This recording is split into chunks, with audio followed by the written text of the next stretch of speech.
Hi everyone, it's Ethan McKinley, it's the 2-Minute Terminator, and we are on episode 27 of the 2-Minute Terminator. Well done, Ellie. I literally just pulled that out of my...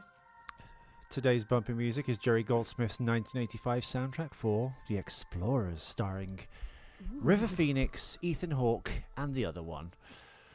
River Phoenix? Yeah, it's a Joe Dante film. Joe Dante, he did Gremlins and The Howling. He did this film called Explorers about these kids who build their own spaceship and go and meet aliens.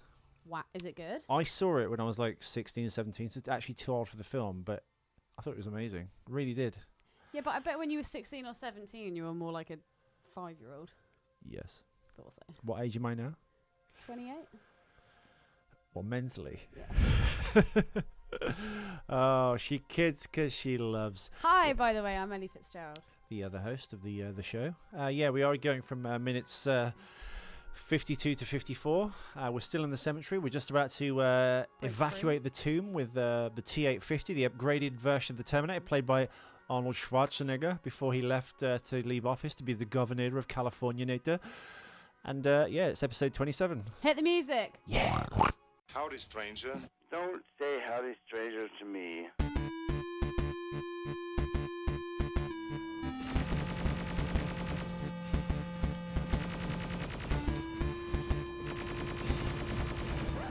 Hi, I'm Chief Master Sergeant William Candy. Shut up! Shut up!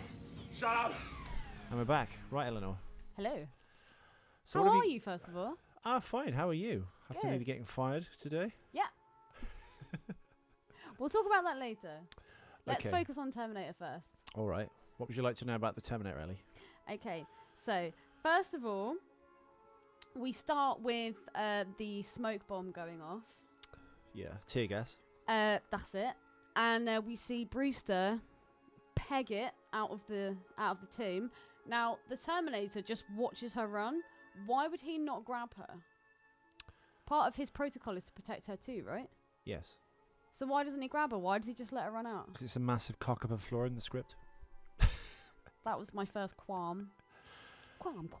I'm just trying to get my notes up here for a second. I do apologise. 27? Yes, there we go. I apologise. Apology accepted. Apology accepted, Captain. Actually, I've got... Look how many qualms I have with this particular 2 minutes. You've got a few. I have Let's start with you then. quite a few. So that's my first qualm. Oh, well, we should go from... Now I've actually found my notes. It starts with tear gas and it ends with a police car speeding away after the two police detectives are in fact killed. So it's the 2 minutes covering that gap. Jerry Goldsmith, same guy that did Flint, Ellie. You can't knock him. The bumper show music will be linked in the show Is notes. this like China does electro? China? Yeah, it sounds a bit like Oriental. Am I allowed to say Oriental? Or No, is that... apparently not. Oh, And you've just broke your Exactly. keyboard. Exactly. Come on, Ethan, give us some more rubbish. Okay, well, first of all, when the Terminator punches through Sarah's coffin, as we saw in the last minute, he punches through plaster. It took 5 takes to get it right. Why? And Arnold suffered minor hand injuries due to the filming of the cemetery Oh, you battle old scene. puff. One of the small explosives on the casket exterior went off, used to simulate a bullet obviously going off in it, and it was planted too close to his little paw. Aww. So the Austrian Oak's little otter hands were slightly damaged. Your otter hands the other night were amazing. What, when they try and crack an egg? They try and open an oyster with a rock on the chest. Go, da-da. Yeah, you had some kind of little bit to say as well. It was hilarious. I'm an otter. It just came out of So you nowhere. talk because your Actually, chin is yesterday on your you chest. were... Actually, no, it wasn't yesterday. Saturday was your good day. Yeah, well, you Sunday was are- my bad day. 'Cause I had to Sunday go was to a birthday I terrible. didn't want to go to. You were just so... Yeah, let's not even go there. He was the best star pilot in the galaxy. Yeah, she's what is she? I guess she's my Darth Vader now. No, she's not. We fought in the Clone Wars together. We were best friends. Then she went mad and became a Sith. So I had to chop both her arms off and throw her in a volcano. That's kind of confusing because I swear the chick in Thor 2, who's like the warrior princess kind of chick, she's called Sith as well, right? Sif, S-I-F. Oh, Sith. Like the kind of the bathroom cleaning product. That's Jif. Oh no, it used to be GIF. It used to and be then GIF, then it then they changed to changed SIF. it with a C. Because whoever ran Procter & Gamble is a fan of the Hate Avengers. change, man. Hate change. Yes. So what are your Arnold's issues with plan. this scene, Eleanor? Okay, so yeah, we've covered my I was first shocked one. with the Terminator's program with basic human psychology, and he's like, "Yeah, you're not." He I'm goes, coming to that, Okay. don't worry. It all goes in chronological order, just so you can keep up. Second of all, so Brewster runs out, coughing and spluttering. Kate Brewster. And Why doesn't he stop her to stop her from going outside? Yeah. Well, I guess his primary objective, if we're making it being an apologist for this dude, is to protect John. Yeah, but how easy would it have been for him just to reach out and just grab her and stop her? Well, all the other lieutenants, I presumably have been killed, although they've not really alluded to much of that. They've seen a little bit on the news here and there, but yeah, I guess protect John at all costs. But yeah, Jose Pereira's died. Jose Barrera, he got shot at his job at the burger joint. Mm-hmm. Those two friends that were at the ice cream house? social, Oh yeah. and they didn't give in to their throbbing biological urges. This is Fuzzy Bunny. One day he noticed there was fur where there was no fur before. Oh my god. Then he noticed Mrs. Bunny. Yeah, so what's the other issue, my dear? I'm gonna have some Coca-Cola because I need to get on the same wavelength as you. Ethan's full of zing and pep and Coca-Cola. Yeah, so my second qualm was when... I'll open it for you. Oh, thank you. Don't get moody. I'm not. When the SWAT team turn up, Yeah. how did they know where they were? Well, Thank you. basically they've just gone up the road from where the gas station was, and that kid called it in. Remember, as they were leaving, Kate Brewster was like, "Get out!" and they like threw in the back of the veterinarian truck. But how did they know that they were in a cemetery? There's nothing. They didn't break in. They just walked in. The only thing that was broken was the plaster. Well, logic would suggest the script writers fucked up basically, and we just had to get to this point. So that's my second qualm. But I mean, you could argue that they were followed, even though the EMP from the exploding fuel cell from What's the EMP Terminator, again? electromagnetic pulse. It's the central conceit, or the MacGuffin, if you will, of the GoldenEye from the film GoldenEye from 1995. You shoot an EMP off in the space, and like a lot of the northern hemisphere will just all its electronics will blow. Just in case our geeky listeners don't know, can you explain to us what a MacGuffin is? Because I thought this was a made-up word. MacGuffin is a Hitchcock term, which is basically the device or the gadget which is propelling the plot forward. So in many James Bond films, the MacGuffin will be, you know, you name it. The GoldenEye, for instance. Oh, okay. God, Pierce Brosnan. I'm trying to think of other Bond movies that have Hate got Pierce. a MacGuffin. They've all got a MacGuffin. I'm just trying to think what they are. The MacGuffin of, I guess, Skyfall was M. So this time it was a person. That was the thing the villain was trying to get to. He was trying to kill M, and James Bond had to protect her. I guess in Spectre, the MacGuffin is Spectre, and James Bond is trying to like.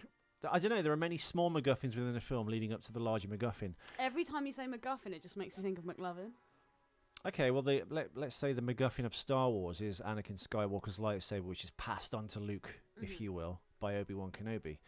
The MacGuffin, I suppose, of the second film. What's the MacGuffin of the Empire Strikes Back? I guess Luke's the MacGuffin because everyone's trying to find him. In the third film, I don't know. There's no MacGuffins. You know what? I take it back. Return of the Jedi. Let's not say all films, but That's in many. the one I thought was best. Really? Yeah. You're not like a hardcore fan, though. No, That's why I think I you're know, like I The Force hate Awakens. Star Wars. You know how I feel about Star Wars, but I thought the third one was the best one, and we all know why. Because you grew up with the Ewoks. Yeah. They were my one source of comfort when bad things were happening. Where was my Return of the Jedi yesterday? Yeah, no, it's all right. In many films, I think basically the MacGuffin of Hitchcock's Rear Window is the fact James Stewart's got a camera and he can spy on the houses. Maybe. That's so scary, the bit at the very end. I've when the just guy painted comes myself in. into a corner of explanation here because not all films have a MacGuffin. No. Although, Keep saying that word, it will lose all meaning. It will well, I was just trying to become argue a the noise. fact that anything that drives the plot forward is a MacGuffin. It can be a person, it can be an object, it can be a plot device, if you will, or an actual physical device that they're all trying to find and track MacGuffin. down. Yeah, but it was coined. I think it was coined by Hitchcock, but then it's carried on through various other films. It's the thing people have to get. Indiana Jones is filled with MacGuffins. The MacGuffin of Indiana Jones, Raiders of the Lost Ark, if you will, is the Ark itself. In Indiana Jones and the Temple of Doom, it's the Shankara stones. Oh, I thought it'd be the goblet. No, that's in the third one. Oh, that's It's the Holy Grail from the Last Crusade. I think the last. And in the Kingdom of the Crystal Skull, the MacGuffin is a crystal skull, which is from an alien's head. Not a great MacGuffin. Good, would have been a brilliant idea, but they cocked it up. Cock up. I really think they did. They could have made this like international conspiracy film where the government was trying to get to the aliens in Area 51, or the Russians were, and Indiana Jones had to stop it. And then at the end, it should have been they were just going to keep it secret and develop all the technology secretly, as all the conspiracy stories say. Instead of going to a giant Inca temple and putting at the missing head on an alien skeleton, and then it taking off in a flying saucer, which was a rubbish ending, George. I'm sorry. First name terms. Okay, cool. So thank you for explaining that. Bit long-winded, but we got it. My next qualm. Yes. So we see the SWAT team running away and running toward the building, yet they don't actually go in. Well, they're creating a perimeter. You wouldn't go into a building where you know there's obviously at least one dangerous person that possibly does have a gun. And all of this happens, this whole 2 minutes, and they're just, they could have run out the back. Yeah. Or there could have been like an escape trap door, and they'd be gone. Yeah. This is terrible. This is Jerry Goldsmith. This is terrible. I don't like it. If you see it within the context of the film Explorers 1985 by Joe Dante, I think you'll like it. Rob Bottin's in it. He played Eddie Quist, the werewolf in The Howling. He's the Doctor from Star Trek. He's in Gremlins 2. He's the cowboy in Inner Space. There is nothing like the taste of a cigar. Oh my God! Yeah. Yeah, and he has to turn Jack Putter into the cowboy. That's him. That was a great movie. He's I like liked Inner Space. He also played Meg Mucklebones in Legend. Oh. You know, the witch that comes out of the swamp that isn't Tim Curry? That's Robert Picardo as well. He was like the go-to guy in the 80s, apart from Kevin Peter Hall, that always played prosthetic-y monsters, basically. A favourite actor of Joe Dante's, who directed this film. And he plays the main alien in Explorers. When was Explorers made? 1985. River Phoenix, Ethan Hawke, when they were like 13 or 14. And this other kid who... Ethan Hawke's got a really weird face. Yeah. It's really thin. Kind of pointy like a shark. Yeah. But boy, was he cute when he was 14. I bet he was. Everyone is. How come... So throughout all of this, so we saw... Music is getting louder. You will like it. All right, you want to know about the SWAT? It's a narrow corridor. They don't know what's in there. It's essentially a mausoleum. There's a T-shaped corridor in there. They don't know what's in there. They've not got a plan of the building. They're creating a perimeter. They're surrounding the building. If anyone went in there, you could possibly get shot if you open that door. So they're going to surround the place. Look at their bulletproof vests and goggles and helmets. Well, they shoot tear gas in there. The people inside are either incapacitated or they come running out. At that point, they get detained or arrested. Standard procedure. Sweet. Well, you've answered that one. My next one. So John has spent from the age of 10 kind of being brought up as a soldier, preparing for what he knows. He's been off the grid. He's just given that speech that motivational, heartfelt speech to Brewster in the back of the van. He then goes into the cemetery and he's in there and he's talking about his mum and oh my God, and this has happened. We've got all these guns. And then a bit of tear gas goes in there. He's like, "Oh, I'm not the leader of the future. Leave me behind." Oh my God! How come all of a sudden he becomes so mutinous? What's that about?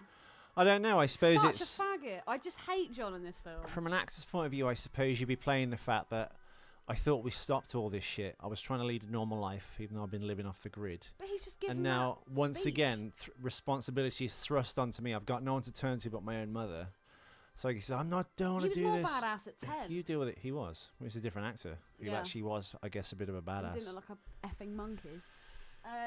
Yeah, so I had a big issue with that. Big issue. Pathetic. Come on, sell yourself. The issue I've got with it is they've shot tear gas in. He has time to actually give that speech. He wouldn't be able to like breathe or see. That was another thing I was gonna say. He coughs. He goes, and then that's it. Yeah, that would have just and then taken he's everyone fine. out. The Terminator really should have run, grabbed that tear gas, and then threw it out the window. Lobbed it out. Yeah. So yeah, that was another qualm.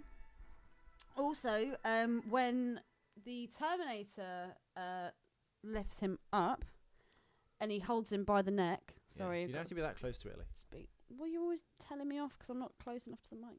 Within that far is fine. Keep it on silent, please. Yes, of course. Sorry, my phone's going off. Ethan's being wolf whistled out through the window. I'm like, oh my god, it's that famous podcast there. In his pants. So, when the Terminator lifts mutinous John up and starts strangling him, I think he should have just squeezed until there was no life left, personally. But John actually says, let go. Now, surely, if the Terminator is programmed to do whatever he says to do, or is that not the case anymore? Because he says let go and he doesn't let go. Yeah. And this is when he goes, oh, it's my subroutine. What the hell is a subroutine? It's a routine below the floorboards of the main routine. That's a good guess. And unless you're good at plumbing and wiring, you can't really get to it. Or is it a routine that a submissive takes? No, well, no, it's programming, isn't it? But he's obviously a more human Terminator, as we discovered. This is actually a T850, which is a slightly upgraded version of the T800. It's got a lighter combat chassis. It can take more punishment. It's faster, smarter, stronger. I mean, a basic Terminator that we've seen in Terminator 1 and 2, according to this film, would have its ass handed to it by the TX. Mm. This one has been upgraded, or this slightly new model can upgrade. And he ran his finger across the side of the back. Yeah, so another Terminator wouldn't really be able to cope. This can only just about barely take on the TX 'cause it's a T850, basically. Of course, yes. And he uses, reverse psychology, and he says, Well, he did. It's anger is better than the spear. yeah. And when I first heard him say it, I was like, anger's better than the spear? Like, what? And then I realised, actually, it's despair. Anger is better than a spear. Now that's one cock-up, Ellie. Would you like to know some of the cock-ups that the film did? Sarah Connor's plot at the cemetery says she was born in 1959. However, the events of the Terminator occur in May 1984. The setting of Terminator 2 Judgment Day is taken 10 years after, and it's revealed that Sarah is 29 years old then, making her 19 during the events of the first film, right? Mm-hmm. So that means her birth would have taken place in 1965. So they got They the age. really did F this timeline up. They did. Do your research, Mosto. God damn it. Also, that speech where John goes, I'm the leader. That's kind of mirrored. It's mirrored from the first Terminator film when Sarah and Kyle are in the tunnel. And she goes, do I look like the mother of the future? Do you not think?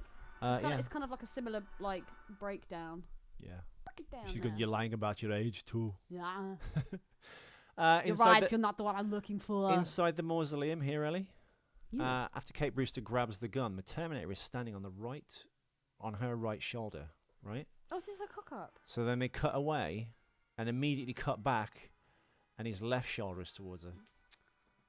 You've ruined it, Mosto. God damn it! When you're acting, don't they put like a cross on the place where you're meant to They stand? put little coloured tapes on the floor. They're your markers. So it's basically where this camera focus is set.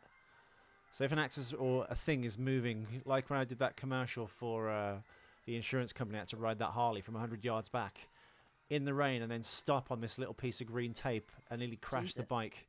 Very difficult. You And said then acting was guess what? easy. They didn't use it in the commercial. Yeah, basically it's where the camera's focused. So if the cameras can look in maybe two spots, they've So would measured there it not all. have been like a spot for him to stand on? Of course they would. So how's he? But got who's it wrong? making this film? I have no idea. Cerebral palsy children? I think Yeah. that would be amazing. That was for you, Barra. Yeah, it's just a litany of cock-ups, basically, in this film. Another one, if you will. The Terminator turns to open fire on the SWAT team at the cemetery twice. Twice? I think you've been listening to Irish people for too long. Yeah. What? the way you pronounced it. Well, okay. Well, when he starts firing, as he comes out of these doors, he shoots the gun. The muzzle flash, of course, you can see, but you don't actually hear a gunshot. Sound man, come into my office. I just need to talk to you about something. You're fired. That's basically what my boss said to me today. Going back at the start of this scene, or just before, as Kate pulls the gun on the Terminator in the mausoleum, he is facing a casket full of weapons. A split second later, he's facing away from the casket. Casket. I could keep going. Please do. Is there another cock up? Oh, yeah. Cock up. The 30 caliber machine gun with the drum clip, which is the round thing that the Terminator uses against the police outside the mausoleum, is supposedly dropped before he enters the hearse. However, later... That's not in this scene. I know, but later when it's... Oh, dude, I did these all these trivia things retroactively. What? I know. What do you want? Later we see it beside the coffin, but it's possible he turned for a moment and tossed the weapon beside the coffin, where we see it perforated, or we see the barrel perforated. I'll start again, shall I? The weapon is beside the coffin, where we see its perforated barrel shield as he's reciting the THX in his target list. THX. I think that Coke's hit him in a really bizarre way. He means Coca-Cola, listeners. Please do carry on. As he's reciting the TX's target list, he later carries it towards the RV. The RUV. When the casket opens in the hearse, which is when we see it full of weaponry, it's now hiding John Connor. However, later on, they are seen to be armed to the teeth. Look closely and you'll see John laying on top of the weapons. How did he get on top of the weapons? Sounds And in the gay. yeah. Get on the weapon. Is he naked, covered in honey? Some space could have been made with the removal of the 30 caliber machine gun, of course, with the curved upper lid, but it's not likely. When the Terminator exits the mausoleum, which is after this scene, but bear with us, it's a mom and pop operation I hope podcast. you've got some cock ups for the next episode. Oh, well, we have. We're doing them now. When the Terminator exits the mausoleum with the casket, he turns to fire on the police. The angle of the machine gun barrel as he fires such bullets would have hit the treetops and not the police cars he was aiming at. I've just realised the stained glass window behind, there's like an angel and she's like resting her head in despair on this harp. I feel that this is how she feels about this particular film. That's Sarah Connor. Just showing her disdain and disappointment and disgust at how poorly made this film is. As we were looking at the clip before She's we just started, like, oh, did you mention the black actor's expression as the other guy gets his heart punched out? No, it's not the black actor. It's the It's the guy actual who gets... guy. Oh my God. He just looks down again. It's like a perfect insert cock here. Like it's amazing. I want to get a screen grab and just superimpose a penis going in. That's actor Kim Rollerbard, who was in Rain Man Terminator 3, which we're watching now. So bad. You would have thought... Is that the fat, bald, white dude or You the would have black thought guy? the TX would have... I don't know, dispatched these guys in a cleaner way. It seems a bit messy, punching him through the chest. So my qualms... Well, they're not really qualms. Why do you keep... By the way, qualms. Why? Because of South Park? No, Qualm isn't from South Park. It kind of is. I got no qualms with you. Do not... Oh, yeah. Well, no, I just like that word. It's just qualm. It's good to say. What are your issues with this? What were you going to say? I have no qualms with you. I got no qualms with you. That scene's absolutely amazing. I might have to just put it on the page because it's great. It's an episode where Terminators hide a snook, which is a nuclear weapon which goes up a woman's sneers. And they put it up inside Hillary Clinton. And they send a dude in there to retrieve it. And he does not come back out alive. Hang on, the snook in the sneers is a monster. What's in a vagina? Oh well, no, they've put a bomb in there, but there's something else in there. You never find out what it is. Oh, okay. But the snook is the bomb that's inside her. Okay. It's called a snook. Oh my! Sorry, try not to swear. Sofa. Okay. Sofa. Why is the TX, aka Christina Loken. No, Well, that's the actress that plays the TX. Well, the boyfriend. Yeah. The infiltration of. He looks really sweaty. He does. Why would I'm he not be sure if sweaty? he's conveying the correct menace though. He He's just slightly looks off. really gay. He's the gayest Terminator ever. It's not I like he's wouldn't just feel like, comfortable having him in the back of my car. hey, I'll come with you. Yeah, I don't know. I'm not And sure the about way- his and I acting don't know, choices. I don't know if I like the way that the TX turns his head. Why do they always have it that the TX is kind of like, I don't know, it's almost animal-like. Because I think it's a very basic, not very well thought of go-to for actors. You But go, the oh, I've T800 seen never Michael does Myers that. when he pins the guy Yeah. to the fridge, he turns his head to the But the side like a dog. T800 never does that. I know. So why do they always get the bad ones to do that? Are they trying to make it like they're fascinated Does by Robert death or Patrick something? really do it that much? Yeah, he does it. Does he do it better though? When Does he he's- sell it? Yeah, definitely. He's pure evil. Okay. Look at his face, Marge. He's evil. So yeah, I was just wondering why the boyfriend was sweating. And the hand through the chest, Ethan. How did they do that? You're the man with all the cinematography know-how and all the tricks of the trade. Was that actually a hand? How did they? Yes. So it wasn't like CGI. It wasn't like a fake hand. No, it's just got like he probably just put the hand through at the side of his armpit and then pushed it out, and then there was something to make it look like it came out the center of the chest. And like you said, it seems like a very messy way to kind of. Dispatch someone Yeah. while they're driving as well. He could have just said, You could have seen that. "Pull over, I'm going to throw up," and they would have pulled over, and then you could have just gone and cracked the necks.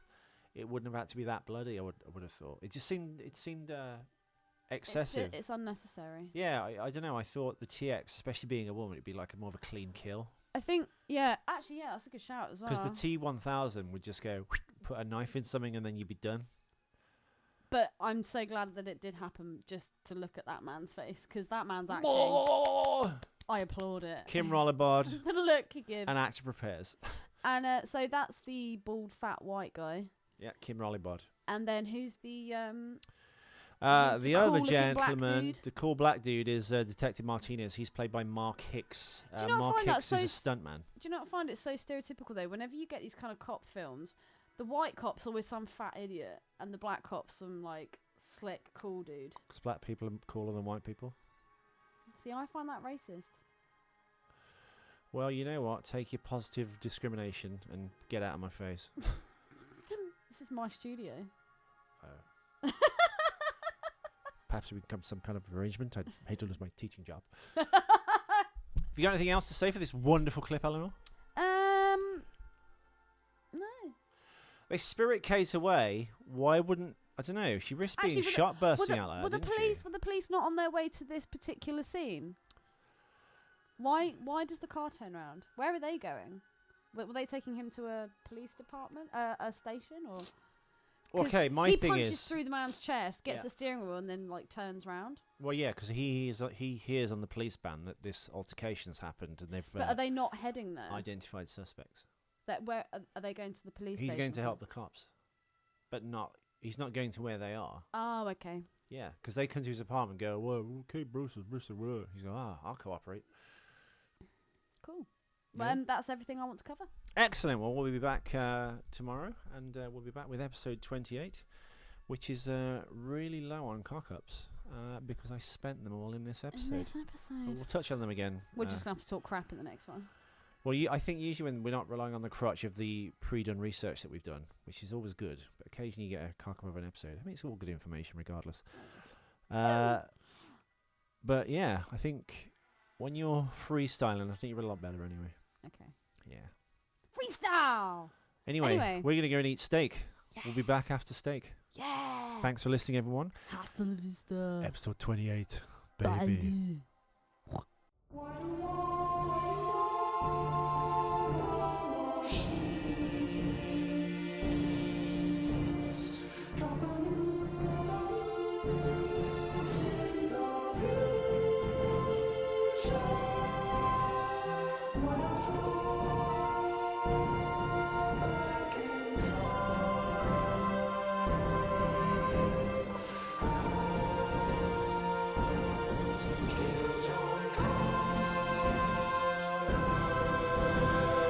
Watch out for machines. They're unstoppable. Watch out for machines. They will go, go, go.